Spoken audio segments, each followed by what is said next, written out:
सेठी साहब, लगता था कि जिन जो है वो बोतल में बंद हो जाएगा और मामला सुलझ जाएगा, लेकिन सुलझने के बजाय हमने पिछले हफ्ते जो शो किया उलझता ही उलझता जा रहा है और इंटरेस्टिंग ट्वीट्स आ रहे हैं। मैंने कहा था ना बोतल टूट जाएगी। हाँ, आपने कहा था बोतल टूट जाएगी। हाँ, लेकिन ट्विस्ट ऐसे आए हैं कि समझ नहीं आ रही मामला किधर जाएगा। और आपने जो कमीशन के सरबराह मुकर्रर किए गए थे उनके हवाले से भी एक प्रेडिक्शन की थी। उन्होंने क्या किया वो बाद में उसकी तरफ आते हैं, लेकिन आपने क्या कहा था वो शामिल करेंगे जी।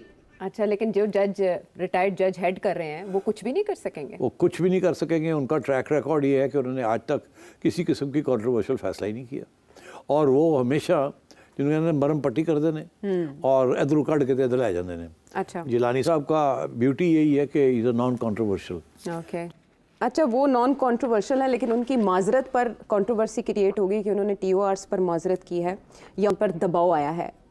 फिर उन्होंने माजरत कर ली, तो पता नहीं अब ये माजरत से पहले हुआ या बाद कि सुप्रीम कोर्ट ने सू मोटो ले लिया। अब आप ही हमें इस पर रहनुमाई करके बता सकते हैं कि जजेस ने, इस्लामाबाद हाई कोर्ट के जजेस ने प्रेशर आने पर ख़त लिखा और उसके बाद भी जो कुछ हो रहा है क्या वो प्रेशर की वजह से हो रहा है?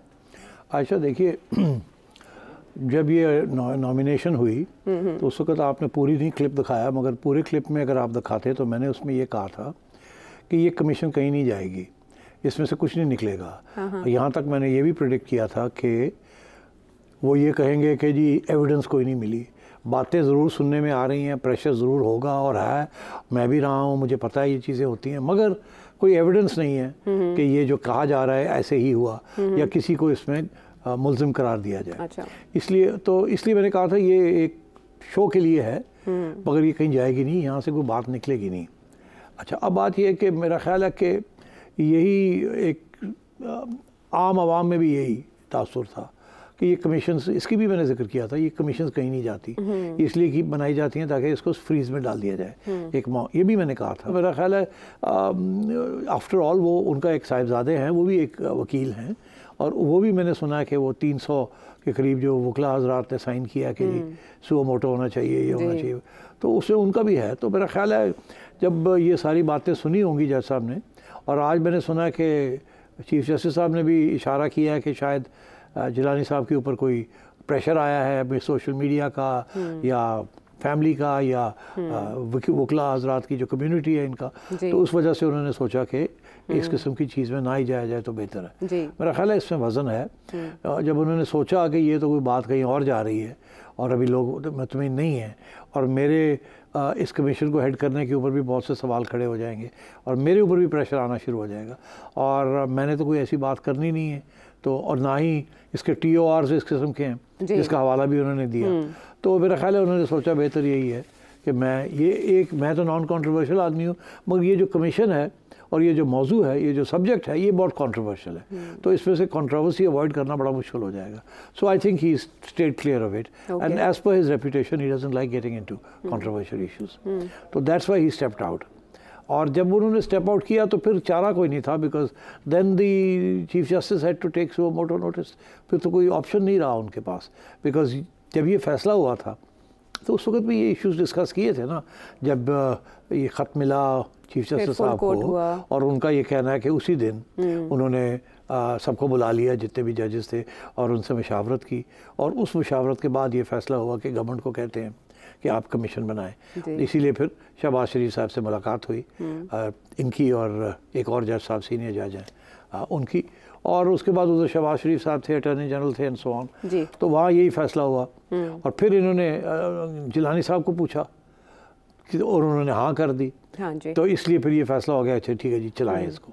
मगर जब जिलानी साहब ने वापस ले लिया फैसला अगले दिन, तो फिर और ऑप्शन नहीं था, बिकॉज कमीशन तो बन नहीं सकती थी, वो तो आइडिया ऑफ कमीशन ही उड़ा दिया जिलानी साहब ने। अच्छा। तो फिर ये आई थिंक ये फैसला हुआ कि अब हमें कुछ कर, और डिमांड भी है वकला हजरात की और PTI की भी और प्रेशर है ना यार। PTI is not just PTI इस वक्त एक मेजॉरिटी पार्टी है ऑन द ग्राउंड और उनकी बड़ी हमदर्दियाँ हैं जुडिशरी के अंदर भी और अफवाज पाकिस्तान में भी और बाकी रियासत के इदारों में भी, और जुडिशरी के अंदर खासूसन ये मैं कब से कह रहा हूँ कि जुडिशरी के अंदर खसूसन उनके बड़े सपोर्टर्स हैं और हर बंदे की अपनी एक सियासी सोच होती है, तो उनके है सियासी सोच तो इसलिए उनके लिए हमदर्दी भी है, और इसलिए मेरा ख्याल था कि ये फिर इनका भी ये पोजीशन ये आई कि हमें ये खुद ही करना पड़ेगा जी, और हमें एक सुओ मोटो लेना पड़ेगा। तो उन्होंने अब ले लिया सुओ मोटो, और उसमें उन्होंने ये उज़र भी पेश किया कि फुल कोर्ट उन्होंने क्यों तश्कील नहीं दिया, लार्जर बेंच उन्हें क्यों बनाना पड़ा। उन्होंने कहा कुछ जजेस मौजूद नहीं थे, लेकिन बाद में समाअत 29 अप्रैल तक मुलतवी भी कर दी। कुछ उन्होंने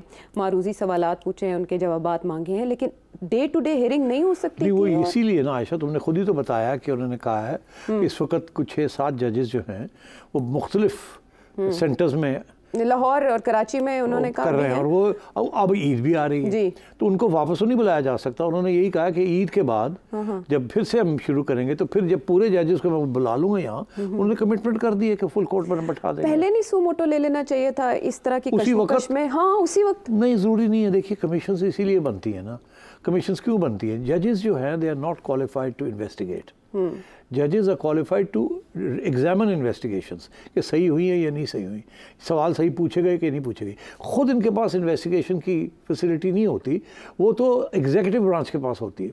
इसीलिए कमीशन बनाई जाती है, इसीलिए कमीशन का हेड जज को बनाया जाता है, और फिर जज के रिसोर्सेज जो दी जाती हैं वो सारी एजेंसियां वगैरह एंड पुलिस वो सारे फिर रिपोर्ट करते हैं जज साहब को। अच्छा, तो इसलिए वो एक एग्जीक्यूटिव और जुडिशरी मिल के कमीशन बनती है, और आम तौर पे मोस्टली रिटायर्ड जजेस ही लिए जाते हैं ताकि कंट्रोवर्सी ना हो। अच्छा, तो मैं समझता हूँ वो फैसला सही था, मगर उस फैसला जो है वो इन हालात में लोगों ने एहसास कर लिया कि इससे तो कोई बात नहीं बनेगी, पता नहीं कोई बात निकलती भी है बाहर के नहीं, ठीक है, पता नहीं हेयरिंग्स कैसे होंगी, क्लोज डोर में होंगी नहीं होंगी। यहाँ तो प्रेशर आएगा ना। पहला प्रेशर ये आया कि सुओ मोटो लें, दूसरा प्रेशर ये आया कि फुल कोर्ट हो, अब तीसरा प्रेशर क्या आएगा? वो ये आएगा कि जी ओपन कोर्ट में इसकी कंडक्ट किया जाए, समाअत की जाए इसकी। ऑलरेडी ओपन कोर्ट में तो मैं, और क्योंकि चीफ जस्टिस साहब ने ऑलरेडी एक प्रैक्टिस कर दी है शुरू, तो फिर तो ये मुश्किल हो जाएगा ना ये कहना कि इसको इन कैमरा करेंगे। ठीक है, क्योंकि जो सारा जो पुश बैक, ये 6 जजेस, उसके बाद जस्टिस सिद्दीकी का केस अभी हाल ही में हुआ है, अब ये 6 जजेस का केस आ गया। अब मैंने उस दिन अपने प्रोग्राम में ये भी कहा था कि ऐन मुमकिन है कि 2-3 जजेस और कहीं से खड़े होकर कहें कि हमारे ऊपर भी प्रेशर आया है और हम भी एक खत लिख रहे हैं। तो अभी वो हुआ नहीं, वो हो जाएगा, आई एम श्योर हो जाएगा।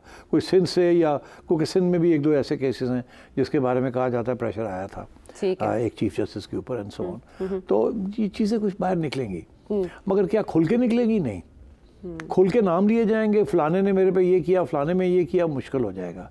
और अगर किया भी जाएगा, फॉर एग्ज़ाम्पल ये हो सकता है कि कोई जज साहब इसके दौरान, फुल कोर्ट के दौरान, कोई जज साहब ये खुद कह दें कि जी मुझे फलाने कर्नल या ब्रिगेडियर या फलाने नाम ले ले कि उन्होंने मुझे डायरेक्ट फ़ोन करके धमकी दी। अच्छा, जैसे कि जस्टिस सिद्दीकी ने कहा था, नाम ले लिया था। तो क्या हुआ उस नाम लेने से? कुछ भी नहीं, वो तो बाद में भी किसी ने नहीं छेड़ा, और इन्होंने भी नहीं छेड़ा। जब इनको मौका मिला इस चीफ जस्टिस को और इन सारे जजेस को कि जी अब आप एग्जामिन कर लें, तो उन्होंने कहा नहीं, अब वो तो उनकी बात नहीं सुनी गई थी, उस बेसिस के ऊपर उनकी जो सज़ा हुई थी वो गलत थी। और इन्होंने बिल्कुल इसको कंसिडर ही नहीं किया कि सारा केस खोल के उसको एग्जामिन किया जाए। ठीक है, तो मैं ये समझता कि इसलिए इंक्लिनेशन नहीं है कि ये चीज़ों को खरीदा जाए। अभी इस केस में भी बात हुई तो 2018 में जाने की। हाँ, तो मैं तो अब यही वो कहते हैं जी 2 साल सोए हुए थे आप लोग। वो 2021 में क्या हो रहा था, 2022 में क्या हो रहा था, बंदयाल साहब के ज़माने में क्या हो रहा था। आपने तो बंदयाल साहब को भी बताया था, उन्होंने आगे से हंस के मजाक कर दिया था कि कुछ नहीं हुआ। तो ये मतलब है कि ये तो काफ़ी अरसे से ये चीज़ें चल रही हैं। आज क्यों? अब आज क्यों? इसीलिए मैं ये हमेशा ये कहता हूँ, आज इसलिए क्योंकि माहौल बना हुआ है।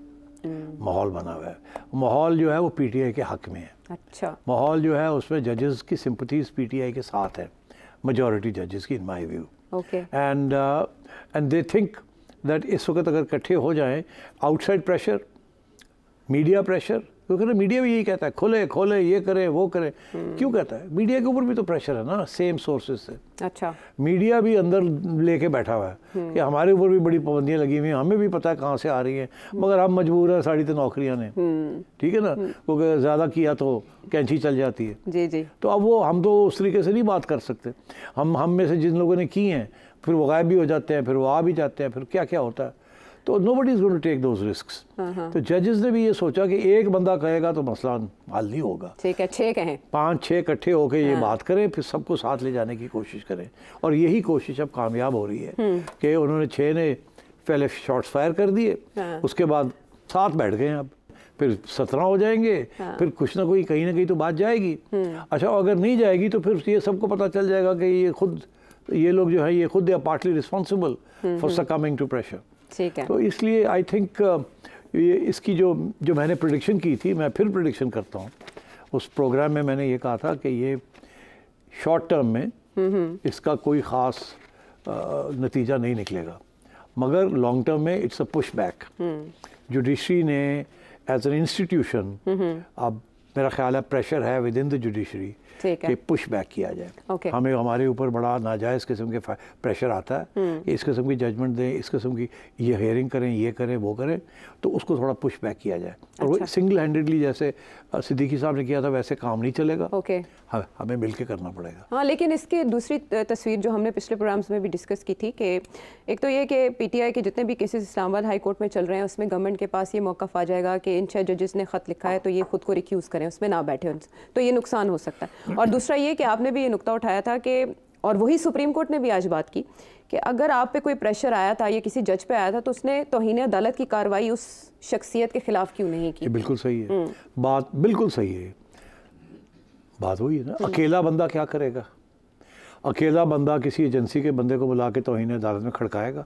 यहाँ डीसी को करना मुश्किल हो जाता है। और डीसी वाले केस से याद आया, बाबर अवान साहब तो हिंट दे रहे हैं कि जस्टिस बाबर सत्तार ने जो डीसी वाले केस में किया उसके बाद ये काम शुरू हुआ। अब बाबर सत्तार साहब ने पब्लिकली तो कोई बात नहीं की, मगर जो इशारे आ रहे हैं वो ऐसे ही लगता है कि बाबर सत्तार साहब के ऊपर कोई प्रेशर आया कहीं से। अच्छा, कि ये तुम क्या कर रहे हो डीसी के बारे में। मतलब भाई उन्होंने तो ऐसी बात नहीं की, लेकिन बाबर अवान साहब ये बात कर रहे हैं तो स्पेकुलेशन तो हो रही है ना, नाम भी लिए जा रहे हैं कि फलाने ने प्रेशर डाला जज साहब के ऊपर, जज साहब नाराज हो गए, ब्ला ब्ला, ये बातें निकलेंगी। ओके, मगर डिनाइल भी आ जाएगी, तो ये जाएगी नहीं कहीं बात, मगर एक पुश बैक होगी। अच्छा, अब अगर एजेंसियां ऐसे काम कर रही थी तो थोड़ी सी मोहतात होना पड़ेगा, बिकॉज द नेक्स्ट टाइम कोई इस किस्म का किसी जज पे प्रेशर वो डालेंगे डायरेक्टली तो ये मुमकिन है कि वो बाकी जजेस को खड़ा कर करके मेरे पे प्रेशर आ गया। तो ये समझता हूँ, इसको मैं कहता हूँ इंस्टीट्यूशनल पुशबैक। तो इस पुशबैक में सुप्रीम कोर्ट साथ देगी इस्लामाबाद हाई कोर्ट का और फुल कोर्ट बनेगा और उसका कोई ना कोई कंक्लूजन निकलेगा, वो पुशबैक का कंक्लूजन निकलेगा। अच्छा, कि जी जिसके ऊपर आगे से कुछ आएगा वो फौरन इतला करे चीफ जस्टिस को या सुप्रीम जुडिशल काउंसिल को खत लिखे, और अगर नहीं करेंगे तो बाद में एंटरटेन नहीं किया जाएगा, उसी वक्त लिखे विद एविडेंस कि आपके साथ हुआ क्या है, ताकि एटलीस्ट मीडिया में तो आए, पब्लिक में तो ये आए कि प्रेशर आ रहा है।